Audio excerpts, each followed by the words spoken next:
In this lecture, I'm going to talk you through working with strings in Python, and all the code is here.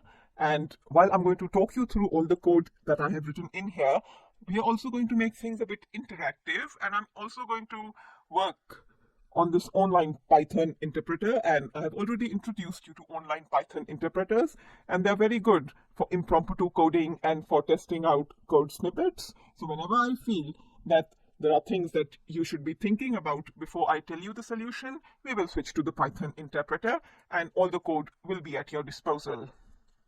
So I have this string, and basically in Python, when we declare a string, we declare it within quotes, inverted quotes or single quotes, that doesn't matter. I prefer double quotes, and anything inside inside these quotes is a string, and strings are basically immutable. So once they are declared, and you can actually even read about the details of strings, and that's one good thing about using the Visual Studio Code. But I'm going to actually start examining these. So str1 stores an entire string, a sentence within quotes saying, "Hello, I have a cat."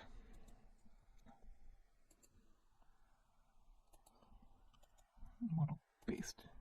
And let us see if it's actually a string. So now if I want to check out if a given variable, because I am storing my sentence, "Hello, I have a cat," in variable str1. But now how do I check, and what should I type in order to see what type my variable is? That's right. Type.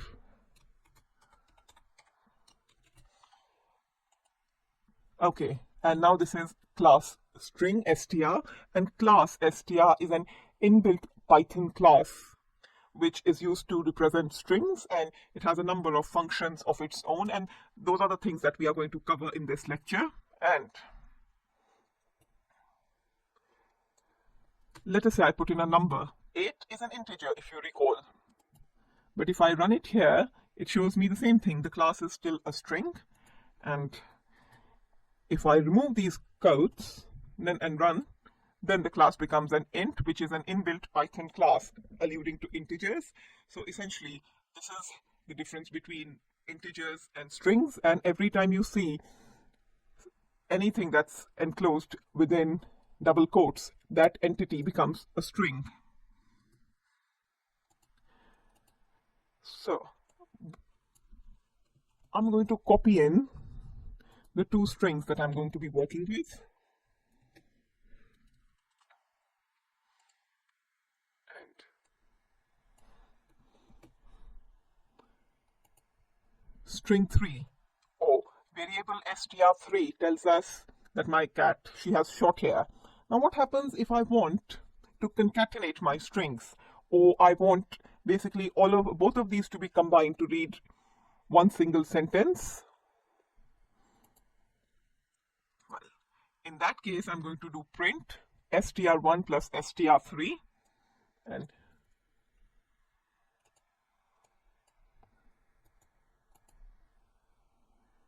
okay, it's running the whole thing for me. That's the only thing I don't like about working with IDEs, because they end up running the whole code for you. But then we have Python interpreters to examine our entire code one by one. So there we are.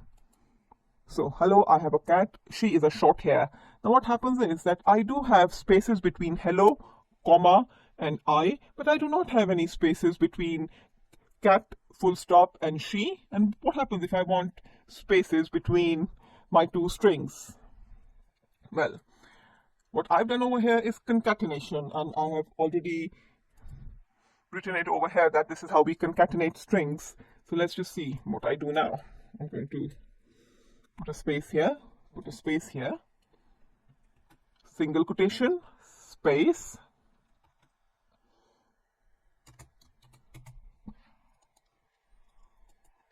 There, now we get space between the cat full stop and the capital S of the she. And this is how we essentially end up creating spaces between strings, and you can see that here. Another way of doing this is to use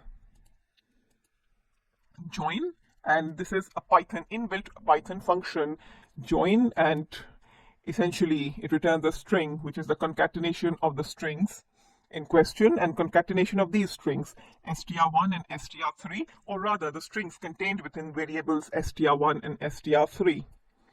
So let's just try this. So I mean, I am going to get the same result. I mean, let's just put in a full stop and then see. There. So now you can see that this code actually ran, and when you run it yourself, you will see that this runs. And this is how we use an inbuilt Python function join to join two strings together. And there are other string operations that we can carry out. But first, let's find out how long is my string, or how long is this particular sentence. So every time you are going to see print, because I do have to call print in order to show my output. If I don't call print, there will be no output to show. But so you can ignore that or just take it as an axiom. The important thing is that I'm going to use the function len, and that is going to tell me how long my string is. So let's just hover. Len is an inbuilt Python function which returns the number of items in a container. So in this case, my variable str1, it stores my string, which in turn comprises of a number of letters, and those letters, they came together to form an English language sentence. Now Python doesn't care about that. I could very easily use variable str1 to store an Indonesian language sentence, and those would be a number of Roman words, Roman letters strung up together. And so that is what len is going to do. It is just going to return the number of letters in the variable str1, and letters and spaces between them and the full stops. So anything that I store in variable str1 will be returned. And obviously, you know about print. That's an inbuilt Python function to print out my output. So there, this is the length of my string. So the sentence stored in variable str1 is basically, it comprises of 20 characters. You know, the letters, the full stop, and the spaces put together, all of them are 20. And that is very important, because what happens if I want to print the first letter of string 1? And indexing and subsetting strings is a very important family of string operations that you should know about. And these are the theoretical underpinnings, and which is that assume this is a variable str storing this particular string. So the Python index starts from 0 left to right. So by that I mean the first letter that my variable stores, capital H, is actually at index 0, E is at index 1, and so on. So in this way, if we have a variable which stores this string, then P is at index 0, R at index 1, and so on. And if we want to use negative indices, then depending on the length of the string, the negative of that value is going to be the first index, or index 0, basically. And all of this will become clear. And then if we move from start to end, so the end index is usually end minus 1. If I just specify a starting index, we move from that particular index number all the way to the end. This is how we copy a string. And dot end, this will give us items from beginning of the string to end minus 1. And don't worry, we are going to work through this. It feels funny to everyone, and that's one reason why I'm putting so much emphasis on coding interactively as well. So now if I want to print the first letter of str1, based on this, I'm going to actually allude to 0.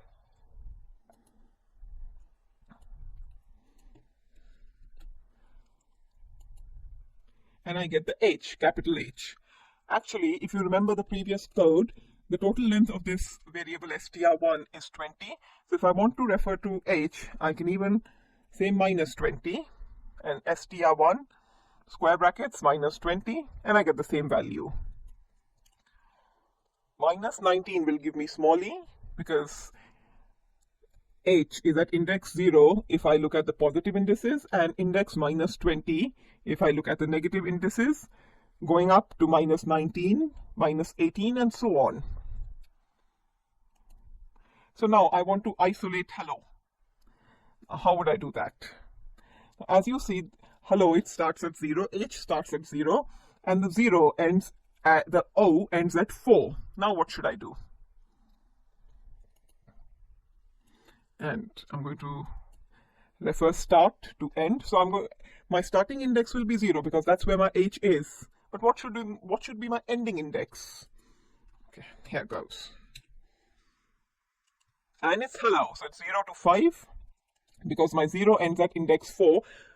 That's why I specify index 5, because it's going to print out 5 minus 1 basically, and that's going to be the final thing that gets printed out.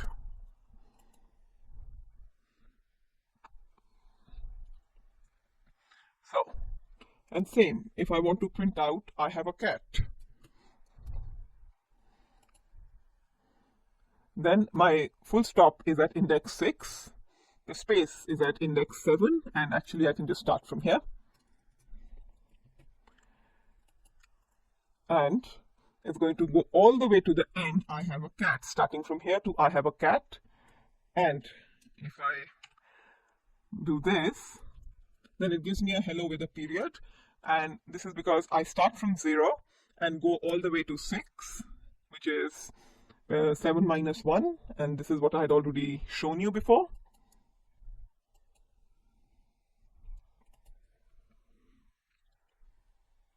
And let me just, and this is how we copy a string.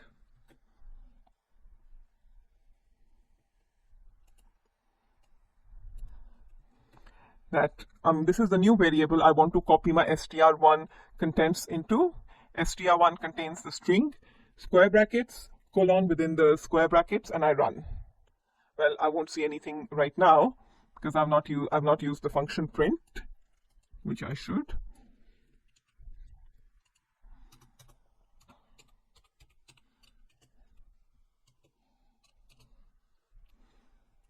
And there, hello, I have a cat.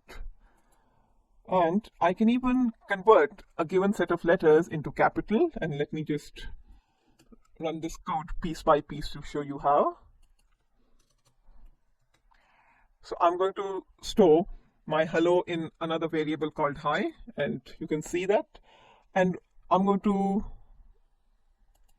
actually, let's just run that bit. So hello is stored in variable hi, and I'm going to call dot upper, the function dot upper, on the variable storing hello, and I get capital hello. And if I want to convert uppercase into lowercase, then my function that I use will be lower. So basically, this is what this inbuilt function does. I can even split according to white space, and I'll just explain what that means. So I have this entire string, which is basically a sentence. And now if I call the function split, the inbuilt Python function split is going to split it as hello. And because white space means space, so then I, then space, and that's another chunk have. And essentially these are some things that one should be acquainted with. And what I am doing right now is just touching upon some of the basic functionalities that you should know about. And if you get a handle on these, and I would urge you to practice what I have taught you in this lecture once or twice, then you will be able to tackle more advanced string processing in the future. And then I'll come to the final function, which is to replace. Now, my str1a, basically it says, hello, I have a cat. Now, what happens if I want to replace cat with a black cat? Then I'm going to call the inbuilt Python function replace. And that's one good thing about these IDEs, interactive development environments, that they tell you what these inbuilt Python functions are all about. And so what I can do is to replace the old word with a new word in this case. So you can see cat is the old word, and I want to replace it with new, which is black cat. And obviously, depending on what you want to do with your string, you can do something similar. So now it says my sentence is, hello, I have a black cat. And essentially, these are some of the most important string operations that one should be familiar with. And in case these things they feel slightly confusing, I would suggest that you run this code again and maybe put in some other sentences within your string variables and then try to see what the output will be. Okay, in this lecture, I'm going to show you how we can accept inputs from users and store them in our variables. And the syntax for doing so is different for Python 2 and Python 3. So right now I'm in Python 3 and I'm working with my Visual Studio Code. So by default, this is running Python 3. And if I want to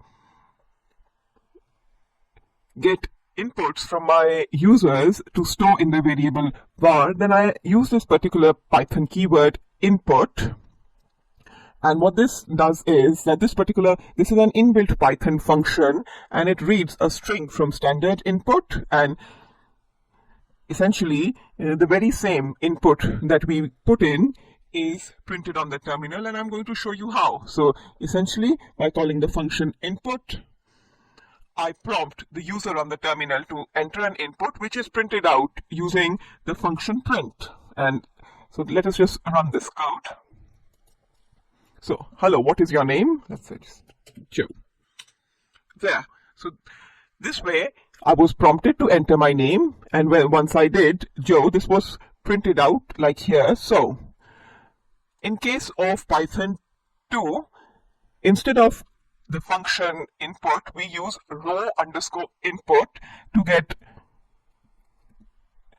the input from the user. So over here I had input, I use the function input, but now if you are working with Python 2, then you are going to use row_input, which in turn is going to prompt the user to provide you with an input which is then printed out. So let's just do this as well.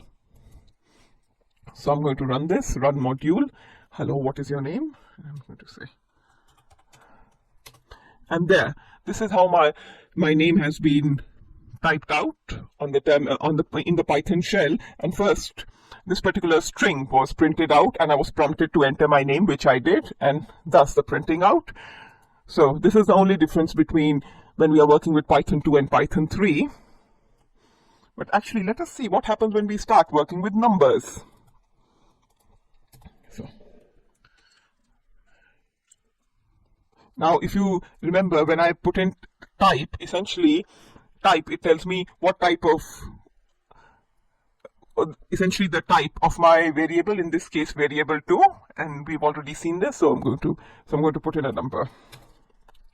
And the class of my var2 is string, because even if I enter a number through the function input, these inputs are regarded as strings by default. So it doesn't matter if I enter a number like 8 or I enter cat, it's always going to be a string by default. So if I want to enter an integer, and there might be cases that we are going to look further on when we want to enter a number, say an integer or maybe even a float directly, and what we can do is to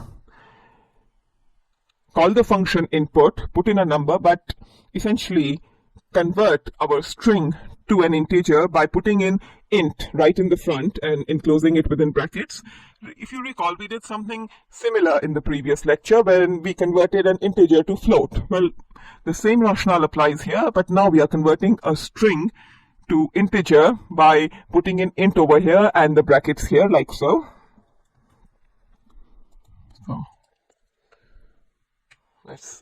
So I've put in a number 8 and the class is int, and that is because I converted my string to an integer the way I had converted an integer to a float previously.